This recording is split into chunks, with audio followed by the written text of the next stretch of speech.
we have the author of 1971. Maybe we pull up that. This is a great cover of this book. I love this cover. This is the author of 1971.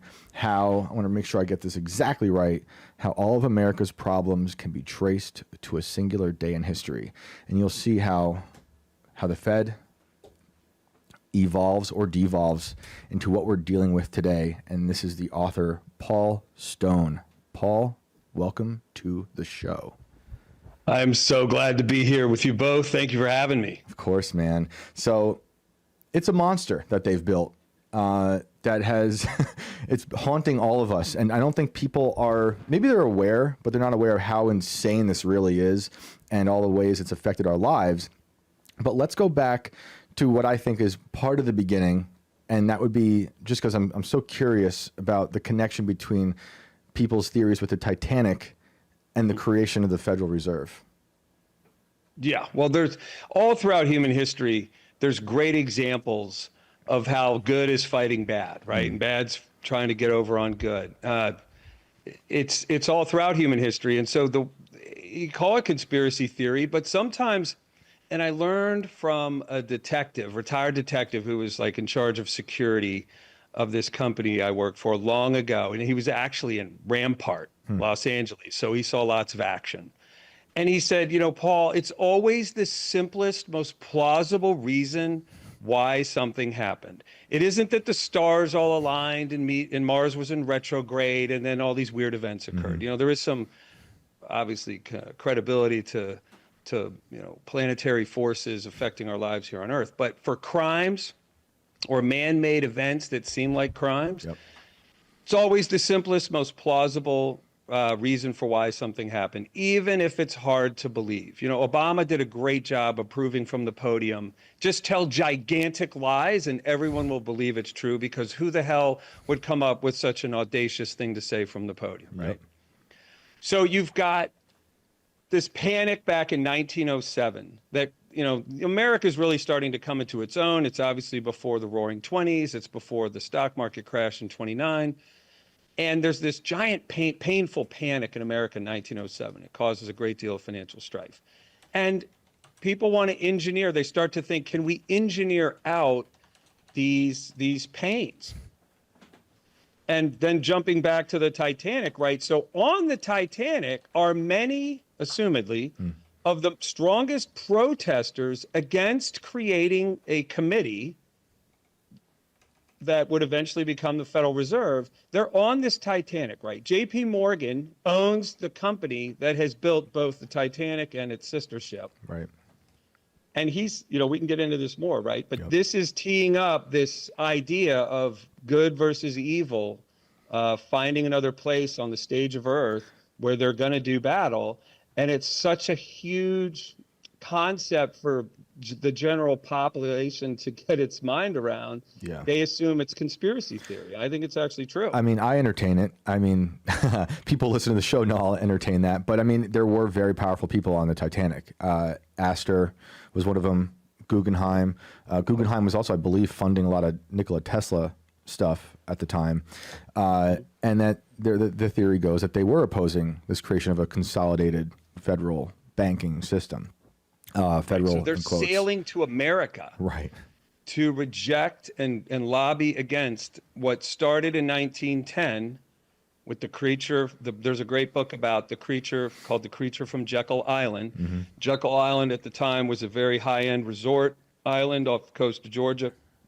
JP Morgan was a member.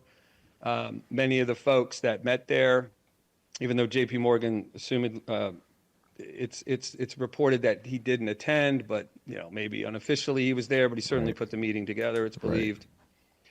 And this is a group of men that literally see an opportunity, guys disguised behind let's try to remove financial ailment from our existence, uncertainty, calamity, things falling off a cliff, essentially. Let's go behind that and make a move for total control of American finance. And there were some good reasons to do that. Like there's always some good with the bad and always some bad with the good.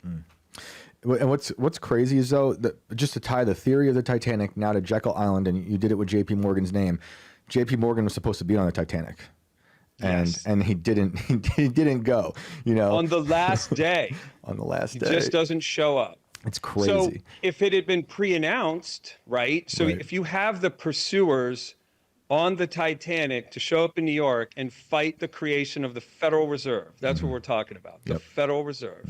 The first time in the most organized and powerful way, man is setting itself up to literally engineer the financial weather.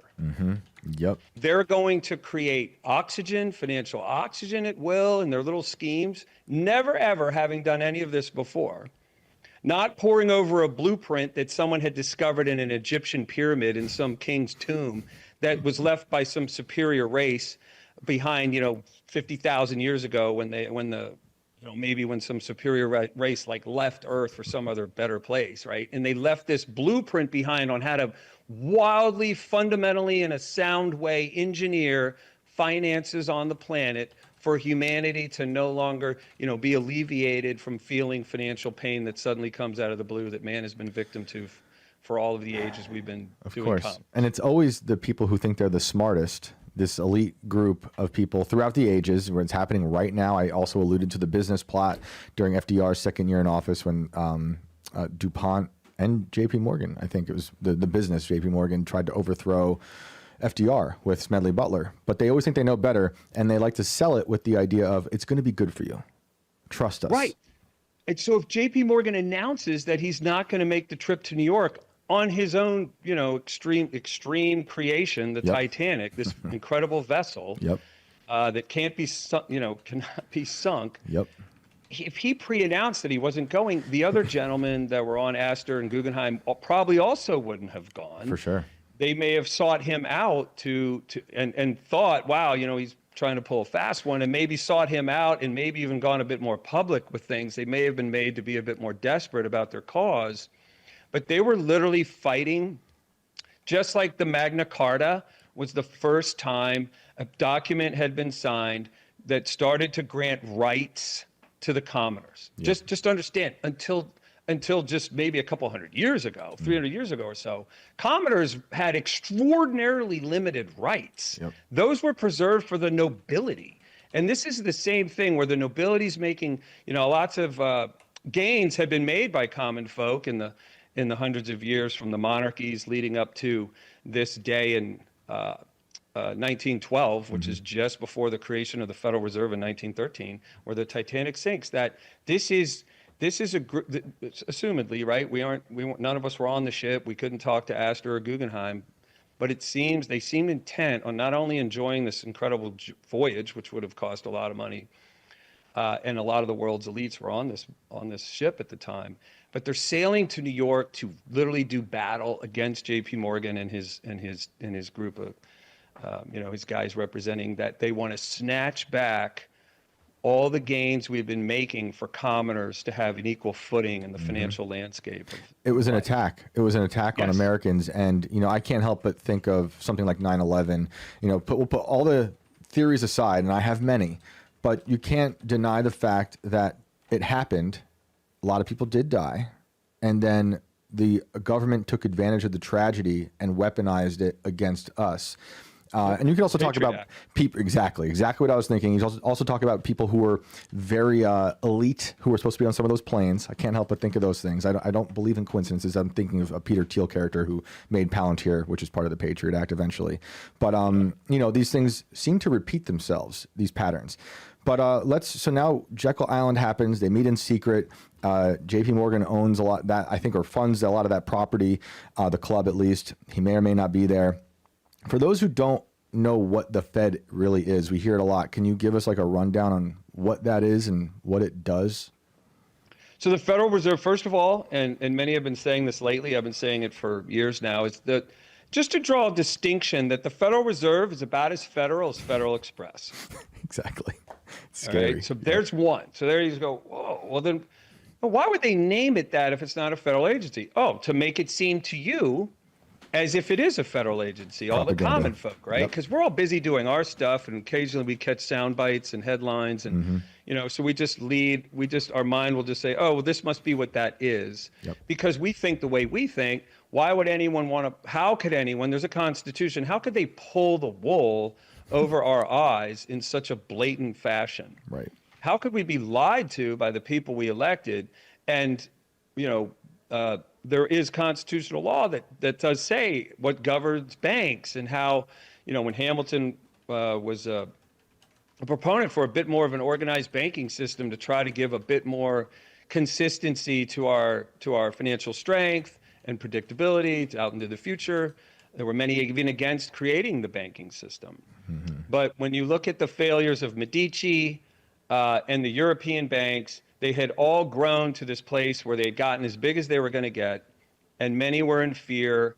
And J.P. Morgan being someone who literally lent the federal government $20 million at one point, I forget what time period that was in, when they were broke. Yeah. They were literally broke, and J.P. Morgan lent $20 million to the government to give them funding so they could continue doing whatever it was they were doing. So how they spent our money recklessly. All the time. Not as bad then as they do today. So the meeting takes place in 1910. It wasn't even made public until the 30s. That's right. The Titanic is sailing in 1912 to New York with people on it that are literally at the end of their rope, and now something reached a culmination point where the Federal Reserve is going to be created unless they protest that, and the ship sinks. J.P. Morgan was supposed to be on that ship. He owned the company White Line. That created it and its sister ship. I think it was called the Olympus. It sinks in 1912. In 1913, the Federal Reserve is created. Up until at that point, the dollar, just for a measurement, involved with gold, backed by gold, was always worth 100 cents. So if you took a dollar out of your pocket and threw it on the ground real hard, you'd get 100 pennies out of it. Right. In 1913 was the first time the dollar wasn't worth 100 cents anymore. There were already engineering ways to slip, financing, creation of the dollar out into the world, dollars that shouldn't be there, starting to cause troubles for us. Eventually that leads to the excess in capital that can cause the speculation to go wild in 1929. And it's just run by bankers, right? It's like you Yes. said, like it has nothing to do with our government, really. Right. You're right. I got off point. No, it's Federal okay. Reserve, if many of us have maybe seen, Game of Thrones, Yep. It's literally like the Iron Bank. It's kind of this independent thing that has its member banks, and there's many of those in the United States, 13. Each has their own region, the Atlanta Fed, the New York Fed, Minneapolis, San Francisco, Dallas. And they have little jobs that they do in looking over the economy and what's going on in the United States. But the creation of it is literally, in a way, outside of the United States. It's outside of the government. The government uses its money. So it creates the dollar, or took possession of managing and working with its creation, which became the dollar. So thought of it on an island, it ships dollars in and out of America where we are. Right. I mean, how can this go on for so long? Like, was there a protest, do you know of people when this eventually was announced? Were there people in the government that you know of that were opposed, or did it just kind of happen and then we just stuck with it? No one did anything. There were many in the government that opposed it. And we can regurgitate all the names. It won't mean so much. It's just to stay focused, because it's not necessarily always about the culprits, right? We can get into that. It's conspiracy theory. These people were sent, lots of people were sent to their grave on that ship that was sank intentionally to literally keep. When you think about, the hundreds of billions of dollars at the time back then, massive, massive amounts of money, it'd be hundreds of trillions of dollars today, in the dream state of these folks that want to start the Federal Reserve and take over control of and management of America's finances, and eventually the people that live here. And then eventually the world, when it earns reserve currency status. They can't let that go. Like there's no human capability to protest the creation of something like that. So we lost. Yeah. I was just gonna say, like, this is kind of a bit of a tangent, but you just reminded me of something that Elon talked about when he was doing Doge, which kind of sounds like the Fed with made up money, right? Is those computers that were printing money that he didn't know like what they were just fake money, just more fake money, and he's like, this is insane. And that, again, something none of us knew about. Who knows how long that was happening, but and I'm sure it's still happening. Yeah, I mean, just to understand what our economy needs today, what our country actually needs today, just picture Niagara Falls, just $100 bills, just racing into our economy from Canada, right? From outside of the country. When the Federal Reserve and the government do their thing, where the government will write a bond and the Federal Reserve issues money off of that. That is literally foreign money pouring into our system, diluting the dollars that you and I have in our bank accounts. Yeah. It is literally murdering the currency that we work for, that our paychecks are done in. And it causes the cost of living to constantly float higher.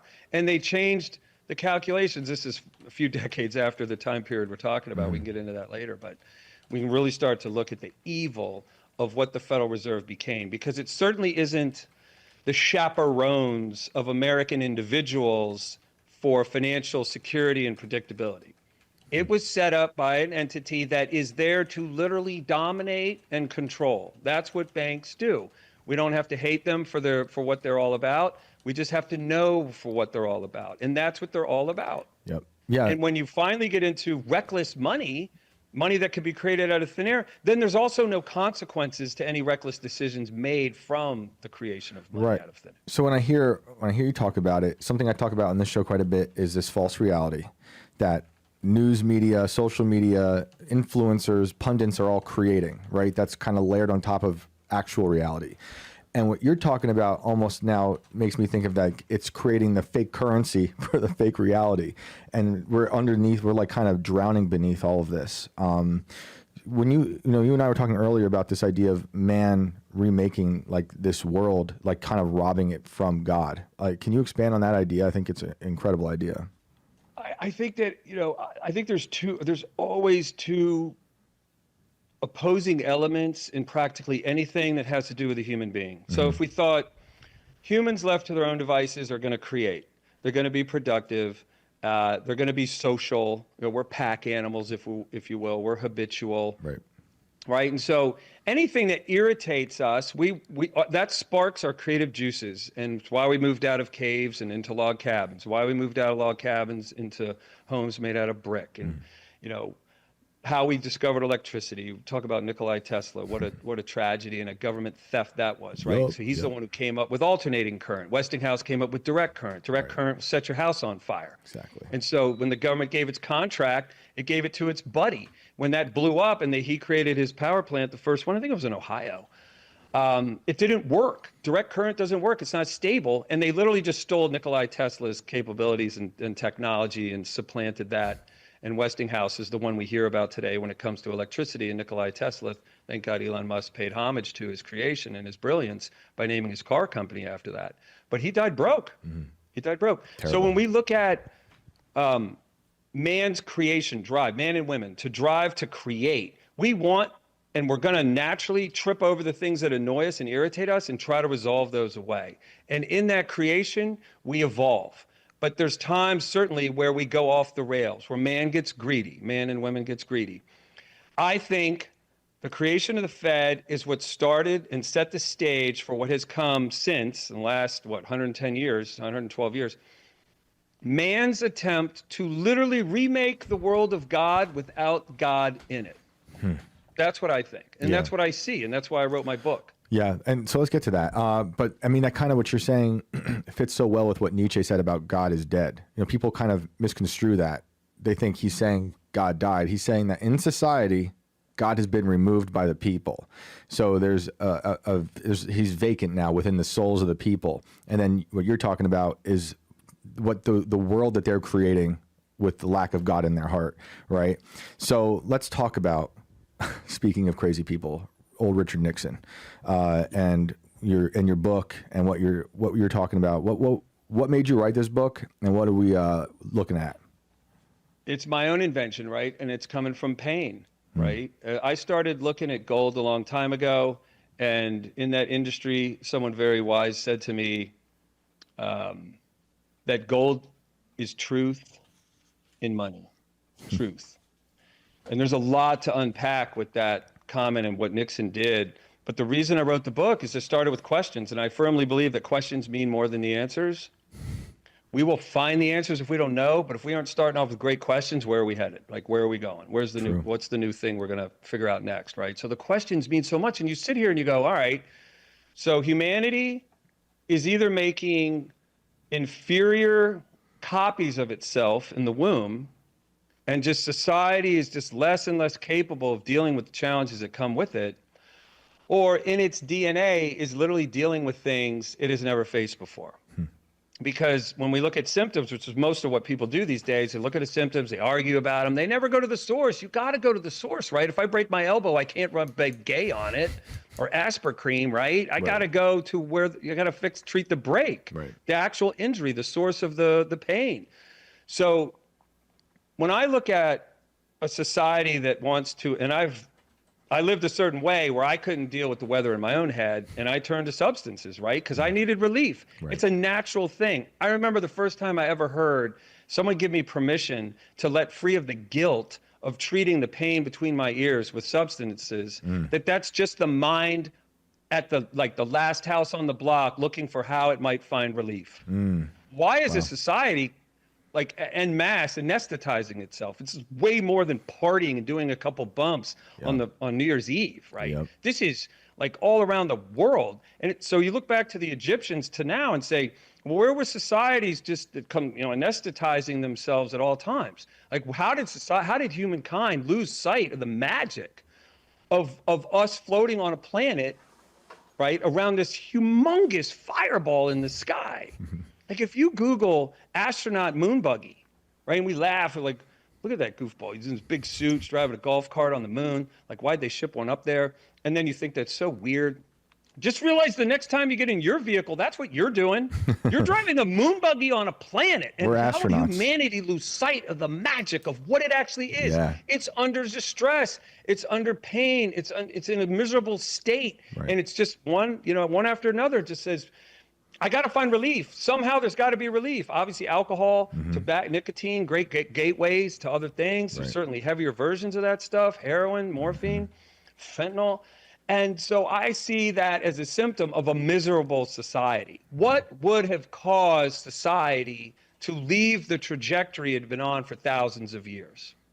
That's the question I started asking. And you look at, and there's so much to the book, right? Racism, death of the American family, the war on drugs. Like, what country ever had to create a war against its own people for finding relief, right? When women are marching in front of Reagan wanting equal rights and equal pay, his question shouldn't have been, how do we get them that? His question should have been, why are all these women pouring into the workforce? Right.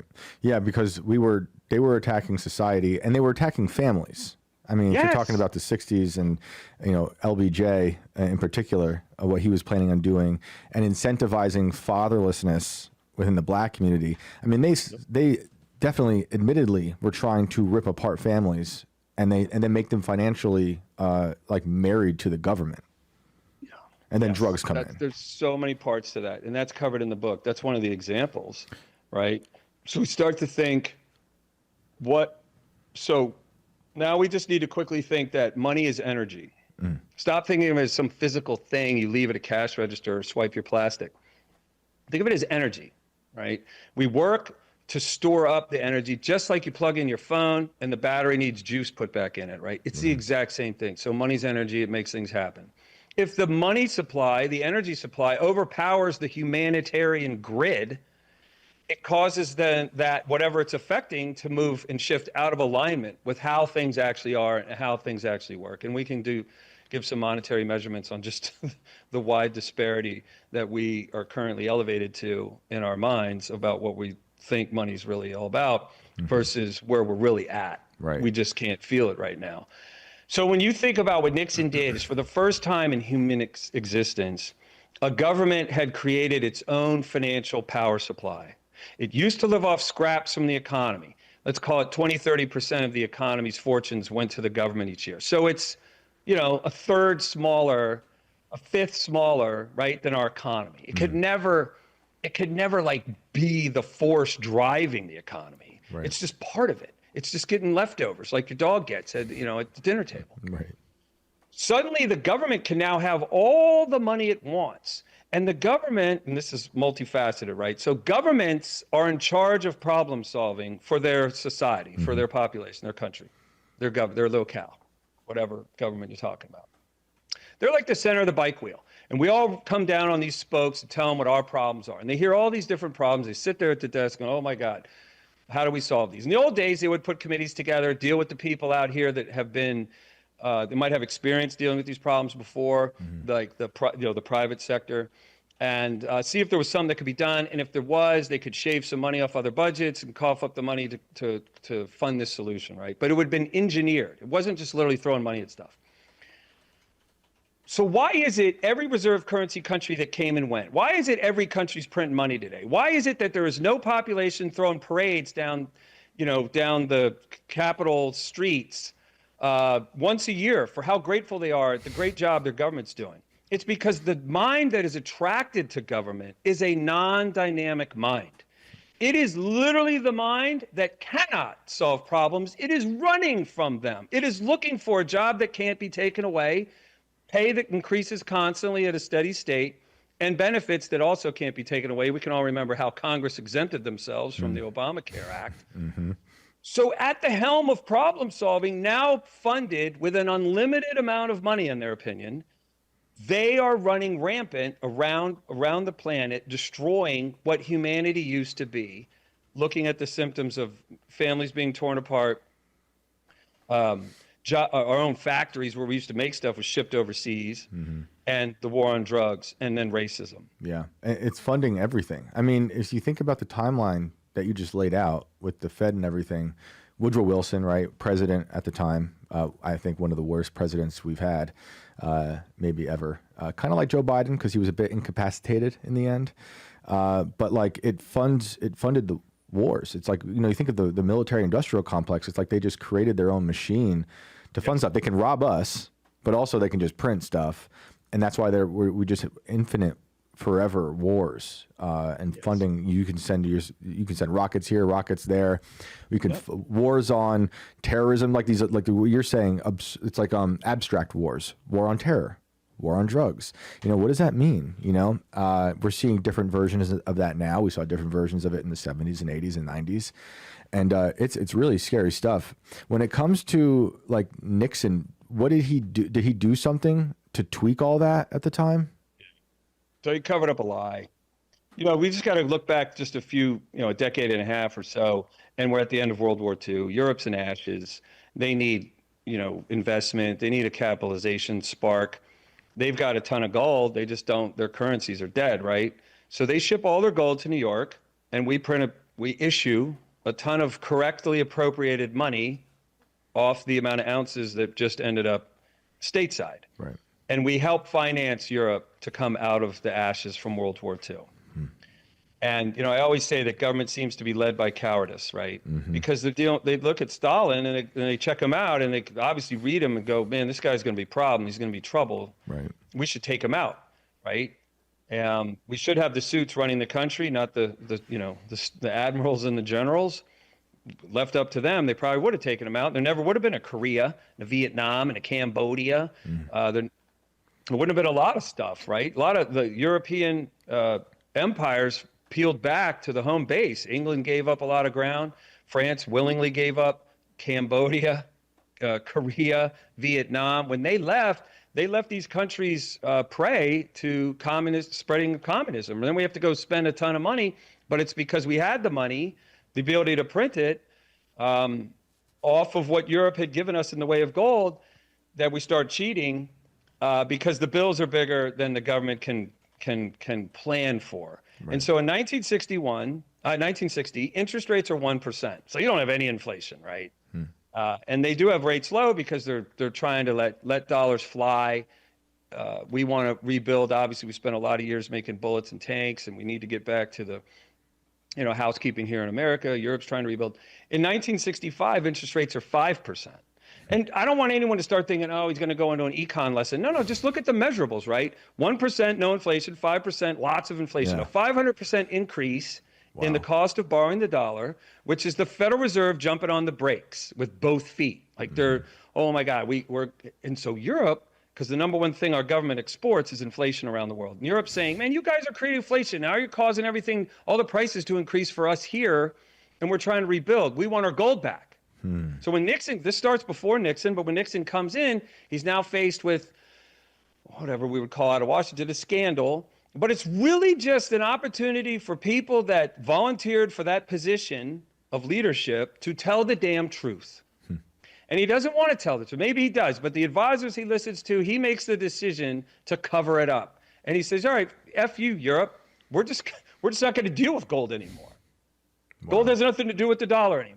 Because if they wanted their gold back, it would have caused them to come clean and tell the truth. It may have probably would have caused some disruption in finances and things financial with the dollar-based world. We got to get through it, right? And the reason they want to create the Federal Reserve is because every 15 years we're dealing with some financial catastrophe. Things go south. Jobs are lost. There's calamity, troubles, right? Politicians, the Achilles heel to the design of democracy is politicians being elected. They want to be reelected. Exactly. So they don't want to come to the podium and tell us the truth. They're cowards, I think, in character. I don't say they're bad people, but these aren't the Bravehearts of the world, right? This isn't William Wallace.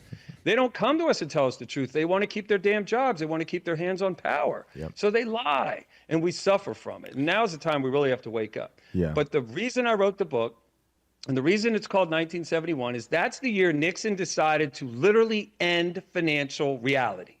It had literally ended then, and 54 years later, we're seeing the evidence of this disreality we live in, which, you guys are young. Yep. So you're looking at home prices, you're thinking about your future. Oh, it's crazy. Imagine 15, 20-year-olds today thinking, how are they ever going to take 2-week vacations to Aspen? Are they ever going to buy a home? What are they going to do when they have 2 or 3 kids? Crazy? Are you crazy? That's what's scary is, it's snuffing out. We're at the point now where the human experience is being snuffed out.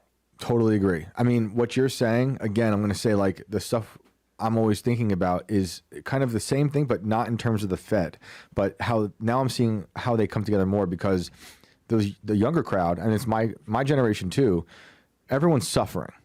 Everyone's suffering. Everything's too expensive. People are like, they can't afford a house. And what's making them, I think a lot of them, not all of them, a lot of them are feeling complacent about it because it feels like you can't get out of that hole. And they also have digital identities now, thanks to social media, where that world is more important to them than the outside world. So I think that's also by design, right? It's the same way the Fed is created by design to control you. Now they've created this alternate reality in the digital world to control you. And then they can just run free, right? All these, the people at the top of the pyramid. It's really scary. What is in your mind, like, how do we, this phrase, end the Fed, everyone hears it a lot. Like, do you have any idea of like what that would even look like? Like, is it a ripping off the Band-Aid situation in your mind or? End the Fed? Yeah. Yeah. So, I mean, end the Fed, how? Like how? Like, so Congress passes law, connections, right, presiding over financial implosion. So that's where we start to recognize, it's a little, I want to spend a little bit more time on the depth of these issues, but to answer your question, if we're starting to look for a solution, Mother Nature will bring it about, life with a capital L, the way it actually works. And I want to give you a measurement to try to illustrate what this is. Mother Nature will bring about the collapse. So if, let's say the Fed was in charge of creating oxygen on the planet, like they took it away from Earth itself and they're somehow creating oxygen. Imagine the power play that would be, right? It's the same thing with financial oxygen. It's actually a power play. And they aren't doing a good job of it, and the oxygen's getting worse and worse, and people are struggling and suffering to be able to function like they used to. Like, we're all living at 10,000 feet, right? We really struggle to live our normal lives because the oxygen's much thinner at that level. And so you start to see society suffer and struggle in ways that it never did before. To end the Fed would just cause this collapse of how the monetary system works, because we're way out on this limb now. And if you just cut that limb off, we fall with it. Where Mother Nature brings about a solution is that they're still burning a resource. So yes, paper is probably unlimited. Just mow the entire Amazon down. You could do that probably for another 30, 40 years, and you have all the paper you want. And trees do grow back. The Amazon doesn't do so great, but they do, you know, where they actually farm trees for paper, in Canada mostly, for North American supply anyway.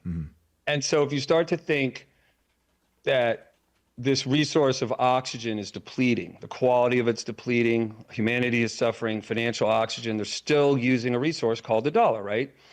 1912, dollars worth 100 cents. 1913, not so much. The year 2000, Nixon does what he does in 71. In the year 2000, the dollar's worth 56 cents. Today, it's worth 3. That's insane.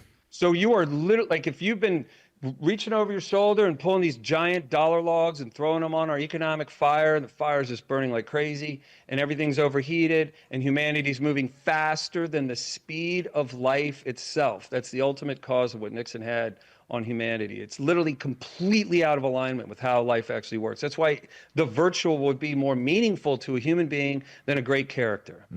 Right? We're too distracted, too stressed, and too depressed, and visionless about the future for the new crops of humans to be like in a baton race, reaching forward for the baton we're handing back to them. There is no baton anymore. There's nothing to hand off to them. It's ruined.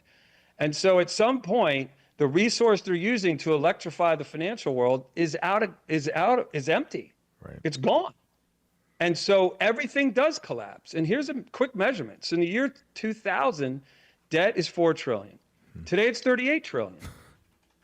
The dollar's worth 56 cents. Today it's worth 3.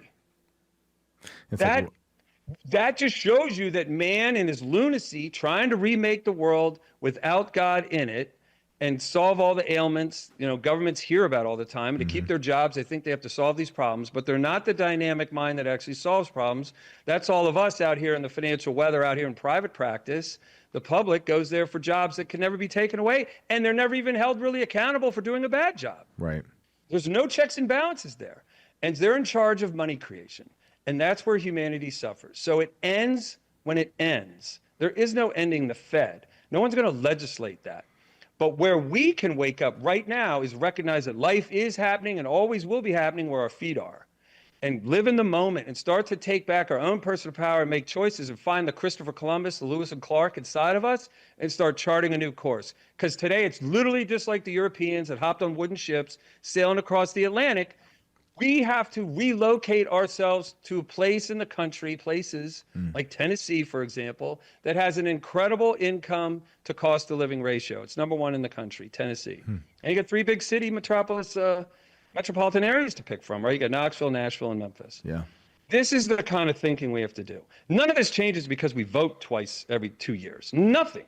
I agree. There's no one running on restoration. It's running on the same old BS called change. Totally agree. That they can never deliver on. I totally agree. Trump's making a hell of an effort, but I hope they make a better effort, honestly, because the people are suffering, you know, and it's really brutal out there.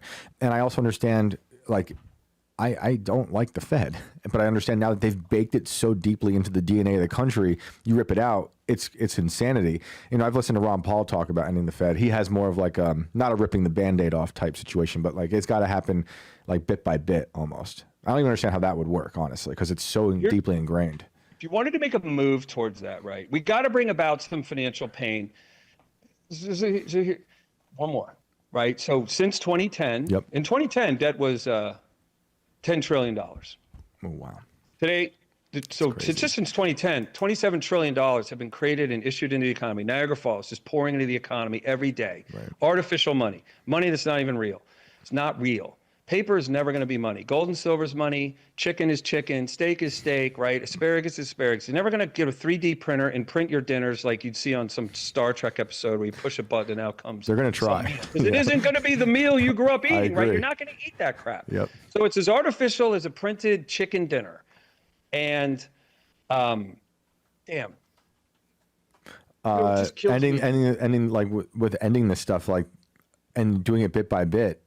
Like, I think they want us to just have the fake stuff, right? Like, isn't that their goal? That's what they come up. So that's their best thing. So I'm sorry, I got choked up for a minute because I'm just thinking about this. 70% of our country said at the exit polls from the election that life in America sucks. Yeah. They said that.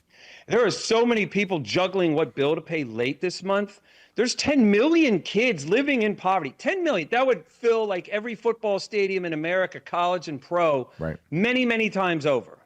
Like you'd usher them in, every seat's taken, snap a picture of misery, usher them out, replace Awful. everyone again. You could do that 3 or 4 times. So- That's just 10 million kids living in poverty. Yeah. The Federal Reserve and the government and its leadership is creating a financial famine. They're literally drowning you in 2 inches of water.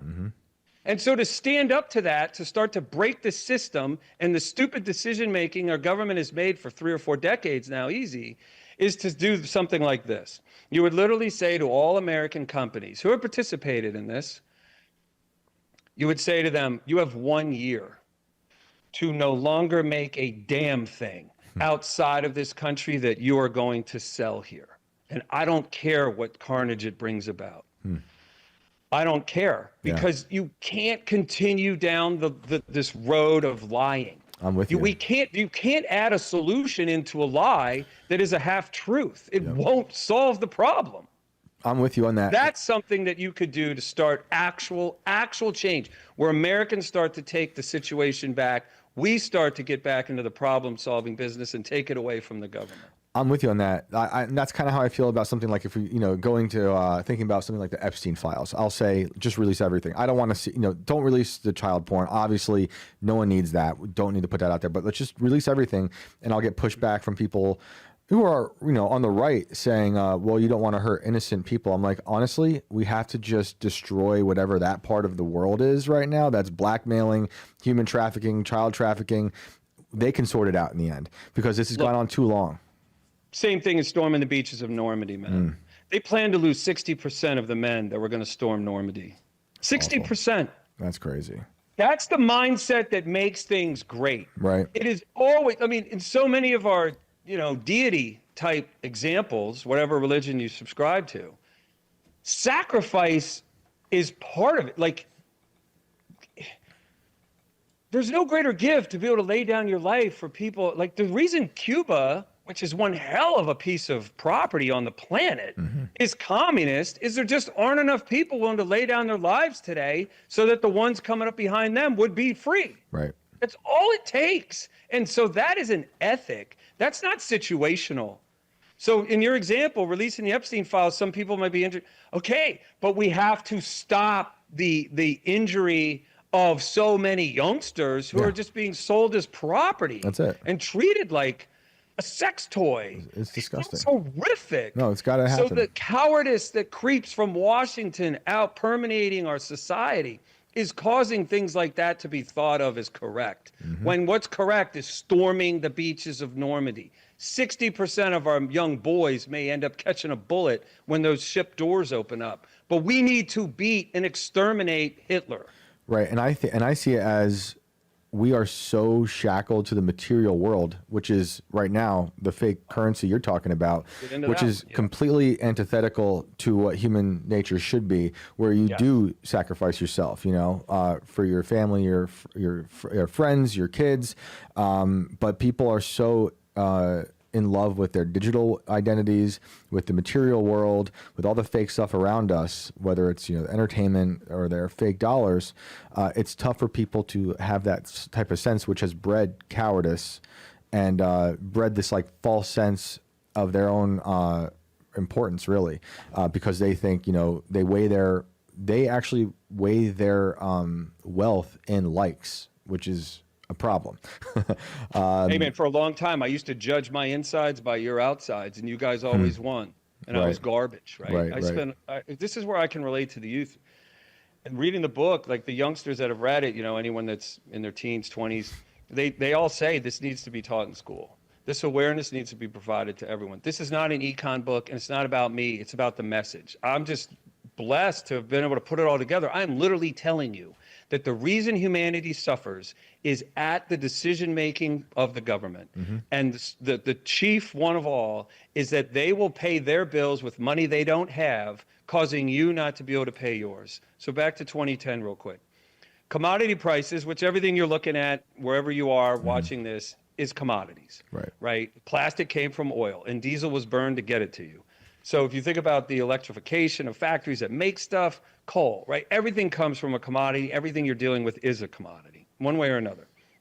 Commodity prices so government debt again is 10 trillion. Today it's 38. Commodity prices since 2010 are up 400%. And you can all say, who cares? I don't care. But wages are up 80%. Right. That's evil. Right. That is absolute evil. You are literally executing the pursuit of happiness isn't possible anymore. When you say people idolize money, no, they just idolize finally making enough, finding a way to make enough to have the autonomy their predecessors had, where their earnings outweighed their bills, outgrew their bills. Back on the gold standard for all the years before 1971, your wages grew a lot faster than the cost of living increases. So by the time you're 40, you could have a lake cabin. You could, my God, you probably had 6 months or a year's worth of savings where if you broke your leg and couldn't go to work, you'd be good to go. That's the peace of mind we have to work to acquire, but it generally comes naturally, even if you just went to high school. Most of the millionaires in this country have high school degrees, drive a Ford F-150, and made their money in real estate. Yeah.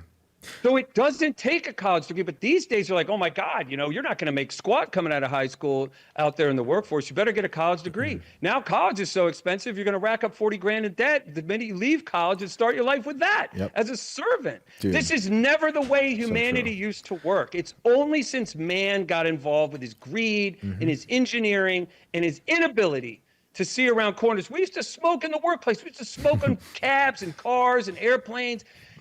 We thought asbestos was a good idea. Some idiots in the government thought prohibition was a good idea. That's what created the billion-dollar funding for the mob. Yes. Was prohibition. Yep. And you literally give a criminal element its wet dream. They couldn't have thought anything better than put us in charge of booze distribution. Yep. And then country. And then the mob. This is your government. It is ruining humanity, and that's why we can go on and on. But look at that evil. Yep. Payrolls are up 80%, commodity prices up 400%. And we're feeling it. I mean, I know everyone's feeling it. It's insane. And then just real quick to put a cap on that thing about the mob, then the government absorbed the mob. The FBI became the mob. The mob was running the FBI. They learned from them. These guys literally. are so much better than they thought, right? Because government isn't dynamic thinkers. Right. They are not. So this is how I'll prove it to you. So you have a 1 in 3 chance of winning a $10 million lottery, but you got to work at the DMV for a year. See how you've got to think about it. You're like, I don't know. You want me to join ISIS? Like, come on. So that's the thing. There's kind of two kinds of people, right? Yeah. There's nothing wrong with anybody. No. Wherever you find safety and sanctuary, great. We're all looking for that. We're all wandering through this life. Of course. There aren't any blueprints written on how to raise kids. There really aren't any on how to do life. There aren't any if you should go become a mathematician or a gardener. Right. It's just we're always at these transition points where it's just unknown on both sides. I totally agree. Paul, before you go, do you think there is gold in Fort Knox? No. No. Dang. And this is back to my, I started at the top of the show, the detective, retired detective.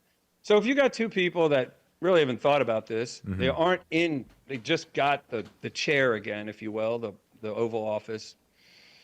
And they start making all these claims, and the party's kicking off, the honeymoon's about to begin, and they're just saying stuff they haven't really researched, and all of a sudden there is no more to be said about it. It's because the result of them actually throwing a spotlight on Fort Knox would reveal gold's not there. Because Donald Trump talks about fake news, but I don't think he really creates it. Maybe some of his people do. They spin stuff, whatever. All politicians do, right? All administrations do that sort of thing. But to literally give such a creation to conspiracy theory, no. Someone told them. Someone sat them down. Stop making noise about Fort Knox. The gold's been gone a long time ago. It's not there. Scary. Otherwise, that's how I feel. Why wouldn't he fly there and the Marine chopper and pull up and videotape it all? It's some of the most beautiful things you could look at is rooms full of gold. Yeah, for sure. Yeah, I think you're right, man. I think that's really scary. Well, Paul, this was a pleasure and scary, but inspiring. And people, I hope, take something away from that that's inspiring. Because I know everyone can relate to how brutal it is right now in this economy. And I think it's worth knowing, I think it's very important to know how this happened to us. Obviously we all make our own decisions and we can make poor decisions, but we have been under attack for over a century by our own government and unelected bureaucrats. So, author of 1971. You can get it on Amazon. Do you have a website where they can find that as well, or anything else from you? Yeah, it's a simple site. It's called thebook1971.com. Sick. Everyone check it out. And Paul, I lucked out with Janine Pirro writing. That's right. The foreword, Roger Stone writing the intro, Larry Kudlow wrote on the back, and Greg Kelly from Newsmax wrote on the back as well. Very blessed. Yeah, that's incredible. But it literally is the mustard seed of truth that explains why life is so miserable today for so many people all around the world. Yeah, it's terrible, but it's really important to know that stuff. And how can people find you online? _Paul Stone on Twitter. All right, cool. I'm a little new to the social media thing. I certainly love carrying this message. I just want to see people. I know the brilliance and magic of the human being is as soon as they're aware of something, they can't continue in disillusionment and being lost. Like, if you think how much the world suffered anxiety today, what does anxiety need to have to exist? Uncertainty, right? Clarity kills uncertainty. This book will literally clarify you with the distinction of how much power we've given up to these goofballs in Washington and every other form of government in the country. And there's certain extremes of the good and the bad to that. How much power we've given up waiting for someone to deliver like a good, comfortable life to us. No, we still have to go make it. You just recognize the Lewis and Clark in you, the Christopher Columbus in you, the Michael Jordan flying from the top of the key, slamming the basket in the net with his tongue hanging out, lives in all of us. Yeah. Agreed. We can all get that. Agreed. Thanks, man. Paul, it was a real pleasure talking, and we'll do it again, man. We'll talk soon. Thank you very much. Thanks for having me. Have a great night, man. Of course. Everyone, have a great night. Thank you. Everyone, please check out his book. Check him out online. I think the more people have, like he said, a clarity of this idea, because this is a giant facet in the war against us. If we can have that clear view in our head of what the heck we got to start yelling at more, it's a huge issue. They've been attacking us so deeply. Shout out to Paul, though. I met him at the Great Vulcan in Austin, Texas, where Kill Tony used to be filmed. And it was one of my first, I was hosting an event, and I did one of my first stand-up sets. Didn't go so well. And I'm glad Paul still stuck around.